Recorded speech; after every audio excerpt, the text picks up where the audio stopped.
Hi, friends, and welcome to the Dreamer and Doer podcast. I'm your host, Bree Johnson. I designed this space to be a place that we can discuss dreaming big despite the setbacks and fears that come with it.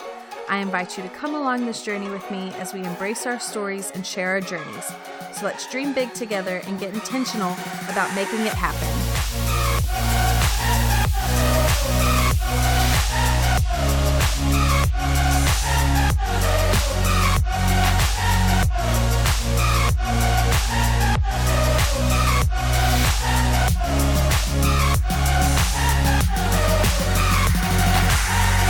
Hey guys, welcome back to the Dreamer and Doer podcast.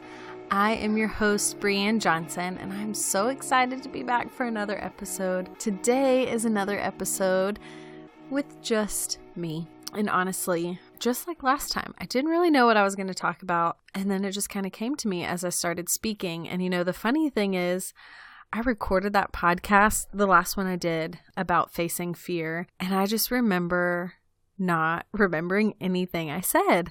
And I honestly don't listen back to a lot of the podcasts still. I do every once in a while, but part of it is just because we are our own worst critics. So I always just tear apart the way my voice sounds. I should have said this. I should have said that. I hope people don't take that this way when it was intended to be that way. And so it's still just kind of hard for me. It's so weird to hear my voice. So I know that's kind of strange, but I actually listened to my own podcast of just me talking while I was running a couple days after it was released. And honestly, you guys, it hit home for myself, and I was the one that spoke it. It was so bizarre, but honestly, I got so much out of it, and I was the one who said it. Is that a real thing? I was even ready to take notes while I was listening. I was like, oh yeah, girl, that's good. And then I'd be like, oh, I'm listening to myself talk. So that is in me. I know that. And so today I was just thinking about the value of our stories. And Kendall and I, my husband, have been talking about this, how we can get so calloused in sharing our own story because we tell it so many times that we start to believe that there's no more power in it. I was visiting with a friend yesterday, and she was just kind of like, I don't have a story to tell. And if you are walking, living, and breathing, you have a story to tell. You might not think it, but you do. And I honestly think that you need to share it. And I know it's really hard to be vulnerable, but you can still share it without sharing all of the messy details. I know I've had several guests on my podcast that they could have gone so much deeper into their stories, but for the sake of privacy, they gave you the things they felt were. And so just thinking about our stories and the value in it, I can remember this being true for myself because I remember sharing my testimony. And at first, when I'd share my testimony with people, I would get really emotional and I couldn't even get through it without crying. But then it got to a point where I was like, oh, I've shared this so many times. I just kind of forgot the power in it. And I would give the quick rundown, and that was that. And I was just tired of talking about it. And so now my story has changed over the years. I more or less share just what's been going on in my life lately. We can officially announce that we will be at Celebration in October at Magnolia Market. It's going to be October 18th through 20th. And if I'm being honest, I am extremely excited, but I'm equally, if not more, terrified and nervous. And so I'm just going to be open, honest, and real right now. I realized that I was putting this expectation of perfection on myself, and then realized that no one put that there but me. People ask me well, why are you so anxious? Is it because it's Magnolia? Well, yes, because it's Magnolia. I just feel like that level of expectation is so high that in a way I feel like, one, I won't be able to maintain it, and they're going to see my booth and my clothes and my business and just be like, wow, we made a mistake. And two, I have this just feeling that, not a feeling, it's a fear. I just have this fear that we're going to show up, we're going to set up, and we're going to be invisible. That sounds crazy. Part of the reason I share that right now is so that you can see kind of my internal dialogue and the things that I struggle with, so that it's not all rainbows and butterflies. And yeah, so definitely have been anxious. more anxiety, I think triggered from feeling that need to be perfect than I think I've ever experienced in my life. And I am an Enneagram 7. For me, ever since I learned about this, I've had my eyes open more to my weaknesses than anything. And so weakness for me is not being able to sit in hard emotions. I like to numb out, binge, and do whatever I can to cover up those hard emotions instead of just facing them head on. Tonight, I actually just came back from a book tour with Jessica Honegger, the founder of Noonday Collection. I know that Jessica Honegger is also a 7, and so when it was Q&A time, I asked her, looking back on her experience and her journey, how has being an Enneagram 7 affected her? And so she touched on a couple things, and one of them being she knows that numbing out is one of our tendencies as a 7, and so she would just trap herself, make herself feel those emotions. And so I started thinking about that, and I was like, man, that's me. I numb out, and when I numb out, like I'm just not productive. It can be really hard for me. So I was thinking about that and realizing how often and easy it is for me to numb out and not face the hard things, and how I really need to sit with those and force myself to sit with them. So I'm really going to have to figure out a way to cope with those better. And honestly, like I am an open and vulnerable person, like probably out of all my friends. And if you're a close friend, then I'm going to be sharing many details of my life and kind of telling you every thought that goes through my head, even though I know my friends aren't always the same way. And for a long time, I had to fight that of like, oh, they probably don't want to know all these things about me, or are they annoyed that I'm sending them all these details of my life? I don't know if they are, but honestly, I have no regrets because I think my friends can tell when something's not right with me, or my husband. And so knowing that is my MO, and when I'm not doing that, I think benefits me because hopefully they call me out. Anyway, I'm getting off track a little bit. So that's just kind of a little update on me and what I've been walking through. Like I said, I am so excited for this event. Piece by piece, things are coming together, but I think it'll be one of those things that I'm just anxious and worried about it until the day actually happens. And then it's going to happen, and it's going to be awesome. And I'm going to look back and wonder why I ever worried, because that seems to always be the case. We're really excited to meet people from all walks of life, all over the United States, possibly the world, and get to know other business owners and customers. So if you're listening to this and you're going to be there, please let me know, because I would love to meet you, or any of my friends. Like, you better come see me. So I want to encourage you that if you are feeling like you don't have a story to tell, to know that you do, and it's worth telling. And I think the hardest part, if you feel that way, is just telling it one time. So I encourage you, sit down and just think about your story. Write it all out. Write everything down from the beginning to the present. And I think you will see that you do have a story to tell. And you don't necessarily have to share that on a platform like I am, or share it on your Instagram, but definitely share it with someone, because I think you will realize the power and value in your story once you do. Recently, I went live on our Instagram page, and it was kind of the same thing as this. I didn't really know what I was going to say, but eventually something came to me and I shared it, and I wanted to share it here as well because the Instagram live only lasted, 24 hours. And so I wanted to have a little bit more of a place to document it. So to share the story, we have to go back to when my husband and I were living in the Amazon. At this time, we had traveled from where we were normally based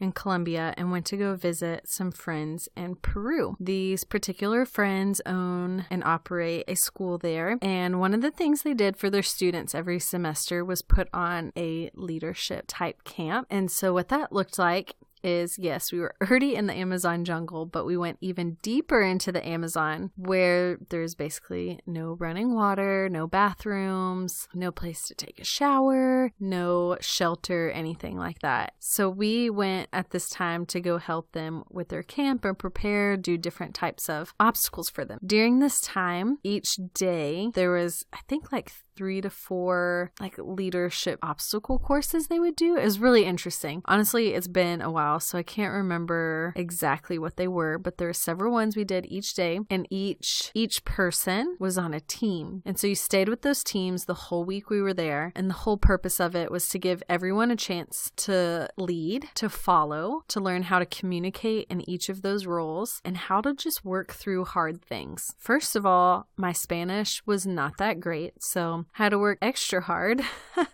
And I'm sure they had to work extra hard and not being impatient with me and work a little harder to help me out with certain things. There's one particular obstacle that we did that sticks out to me, and that was what we called the giant ladder. So the giant ladder is exactly what it sounds like, except for we built this ladder and it was about 10 rungs, and it was probably, I would say it was about 2 stories high. We were in harnesses, so we weren't going to fall, that we weren't worried about injuries, but there were some people scared of heights and had to work a little harder with them to convince them that I was going to be okay. Each team had a captain that led them through this obstacle course. And the goal for it was to get your team of about 5 people up the giant ladder, go over the top of it, and come back down. Well, the catch was between each rung, the rungs got further and further apart. So by the time we got to the top one, we could barely touch the top rung, and I'm 5'2". So I want to say I was like holding on with pretty much straight arms above me. So I think they were about 6 feet apart. So anyway, far enough apart that it was really hard to reach it. Well, once you got to that point, I could not personally reach up and do a pull up and get up to the next rung. We had to work as a team to help each other. And so as I was thinking about this story, there was many analogies that each person got out of it. And personally, like, I'm looking at this in my mind right now and remembering such sweet moments and the things that I learned. For me, this was a picture of what it looks like to help each other. Oftentimes, I feel like we look at the world and all these problems and it's like, I don't know, for me, it feels so overwhelming. I just want to help everyone and do everything and fix it all. And I want everyone to be happy. But honestly, that is unrealistic. And I'm sure you probably feel the same way of just seeing these problems and wondering, how in the world do we fix this? How do we make it better? And when I think of the story, all I can think about is that you are the solution to this problem. You may not think you are, but I promise you that you can make a difference and that you can be a part of changing lives. And the reason I think that, and the reason the ladder comes into play, is because we're all at these different levels. Each and every one of us have walked through different life experience. And maybe we look at one girl and we think she's way up at that ladder and we're like, how in the world will I ever get to her? Or you look down and you see people below me and you're like, how do I get you up to me? The only thing there is to do is to reach down to the person below you and pull them up and be equal to you. And then as they learn and grow, they can pull someone up with them. And so we have this ladder effect where we're each just pulling each other up. We're reaching out that hand, extending it to the person that maybe needs a little extra help, and then we're pulling them up to us. And then when I need help, I'm reaching my hand up to the person above me and I'm asking for them to pull me up and be with them. And as we do this, we each move up that ladder, and it might be at different paces, it might be at different times, but slowly and surely we are moving up together. That moment of climbing the ladder and completing it was such a powerful moment for me. I'm pretty athletic and I really enjoy being pushed to like my physical limits. That ladder for me was so difficult and there was pain in it. And I think that even translates to what it's like walking through life. And that was kind of the whole purpose of these obstacles, is even though they were these physical tasks that showed the students what it can look like in the real world when you're dealing with people and situations. And I think it was such a great hands-on learning experience. And I know for me, that it impacted me as well, and I was technically a leader. I hope that makes sense, and if it doesn't, feel free to reach out to me and we can discuss it more. I want to encourage you that if you see someone around you struggling, that you would be that friend that reaches out your hand, and I pray that you would find someone when you're struggling that will do the same for you. And I know a huge part of that, and the reason why I share the ladder story is that I know our story is a huge part of that, and being open and vulnerable with people and letting them know when we're struggling struggling is when they can come in and help us. So don't be afraid of the struggles. I want to encourage you that when you see someone struggling, that you would reach out that hand and just bring them up to you. You may not be able to solve all their problems, fix everything. You may feel like you're broken and that you still need things fixed, but just that one little motion of reaching out and pulling someone up to be next to your side is huge. And a huge part of that is by you sharing your story. So don't be afraid of your story. Own it. Know that you are so loved and valued and that your story is worth being told. So I hope all of that made sense today, but I want to thank you guys for tuning in. We've had such amazing guests on the show lately. I feel so encouraged after each conversation, and the more I do this, the more I realize the value in storytelling. So if you are listening, I just want to tell you thank you for being here. I know there's so many spaces you could choose to be a part of, and for you to be here means so much to me. But if you would leave a review and subscribe on iTunes, that seriously helps so much. And then we're also on SoundCloud and YouTube, so you can find the podcast in many different platforms. So again, thank you for tuning in each week. I hope that you leave feeling encouraged and uplifted, and that you will turn off this podcast and go encourage someone.